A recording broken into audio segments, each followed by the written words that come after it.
Landing a rover on the moon is no small feat that only a few countries can boast of. India has joined the exclusive club with its own moon rover, but that is not even the biggest thing, because the new discovery on the moon by the Asia nation changes everything we thought we knew about the moon. What has India discovered, and why is every scientist excited about it? Stay tuned to find out. Sending rovers to the moon started with the Soviet Union, beating the United States by a few months. The rover was called Lunokhod 1, which means moonwalker in Russian. Lunokhod 1 was launched on November 10, 1970, and landed on November 17, 1970, in the Mare Imbrium region of the moon. It was carried by an unmanned spacecraft called Luna 17, which also served as a communication relay. Lunokhod 1 was a self-propelled vehicle that had 8 wheels, 4 cameras, an X-ray spectrometer, a laser reflector, and other instruments. It was powered by solar panels and a radioactive heat source. It was controlled remotely by operators on Earth using a joystick and a video monitor. Lunokhod 1 operated for 322 days, covering a distance of 10.54 kilometers or 6.55 miles, and sending back over 20,000 images and 200 TV transmissions. It also performed 25 soil analyses and measured the magnetic field and radiation levels of the moon. Lunokhod 1 exceeded all expectations and became a symbol of Soviet technological prowess and scientific curiosity. It paved the way for future lunar missions and inspired generations of space enthusiasts. As mentioned earlier, the US was the second country to land a lunar rover on the moon. The rover was called the Lunar Roving Vehicle, or LRV, or simply the Moon Buggy. The LRV was launched on July 26, 1971, and landed on July 30, 1971, in the Hadley Apennine region of the moon. It was carried by the manned spacecraft Apollo 15, which was the 4th lunar landing mission. The LRV was a 4-wheeled vehicle that had 2 cameras, a navigation system, a communications antenna, and other instruments. It was powered by 2 batteries and could travel up to 13 kilometers per hour or 8 miles per hour, ensuring it wouldn't win any racing competition. It was driven by the astronauts using a T-shaped handle and a foot pedal. The LRV operated for 3 days, covering a distance of 27.76 kilometers or 17.25 miles, and sending back over 6 hours of video and audio transmissions. It also helped the astronauts collect 77 kilograms or 170 pounds of lunar rocks and soil samples. The LRV was a breakthrough in lunar exploration, as it allowed the astronauts to explore more terrain and conduct more scientific experiments than ever before. It also enhanced the public interest and excitement about the moon missions. There is a new member in this club of moon rover owners, namely India. India has achieved a remarkable feat by successfully landing its Chandrayaan 3 spacecraft near the moon's south pole, becoming the first nation ever to do so. This historic mission has not only demonstrated India's prowess in space exploration, but also opened up new possibilities for scientific discovery. India is now on the moon, and the sky is not the limit, as he congratulated the ISRO team and the nation.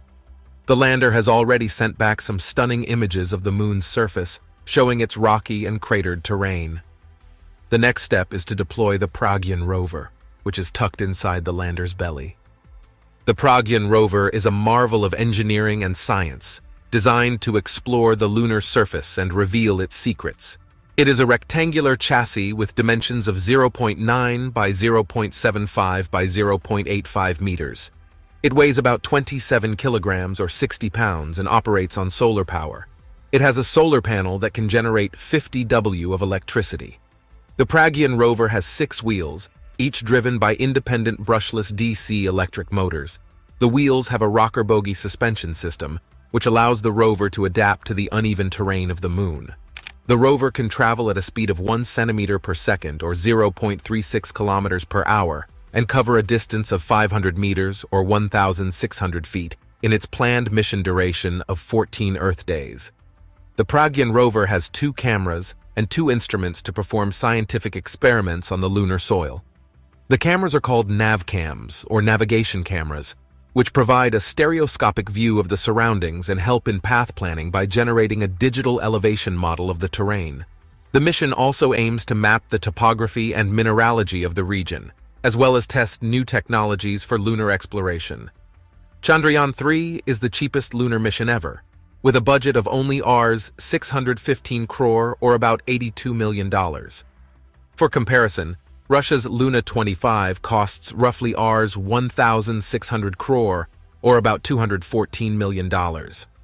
America's Apollo 11 cost way more than that since it was the first manned moon mission back in 1969. Interestingly, Chandrayaan 3's Rs 615 crore budget is less than the recently released movie Adipurush. Adipurush's budget was around Rs 700 crore or about $94 million. The Chandrayaan 3 mission faced a lot of challenges, including technical and logistical challenges. The launch window was very narrow, as the mission had to take advantage of the favorable alignment of the Earth, Moon, and Sun. The launch had to be precise and timely, as any delay or error could jeopardize the mission. The landing site near the south pole of the Moon was difficult to access and navigate, as it had rugged terrain, high slopes, deep craters, and extreme temperatures. The lander had to perform a soft landing in a safe and flat area. The mini moon craters show that the regolith has different properties depending on the location and depth. For example, some mini moon craters have bright ejecta, while others have dark ejecta.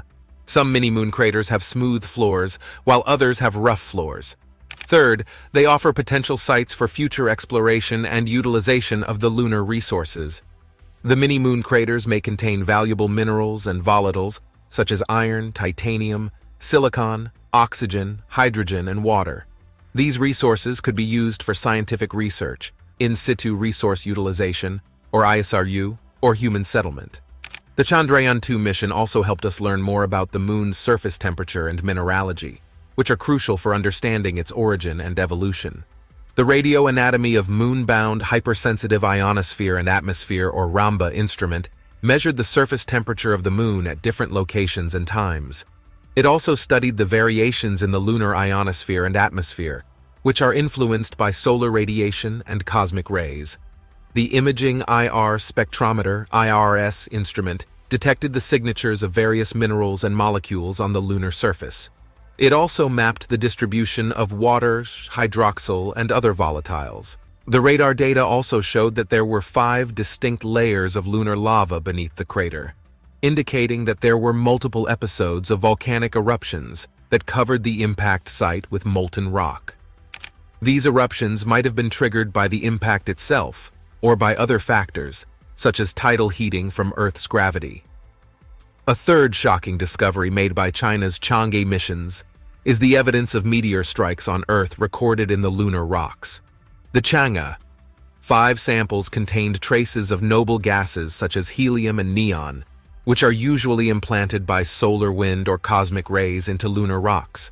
However, some of these gases had unusual isotopic ratios that did not match those expected from solar or cosmic sources.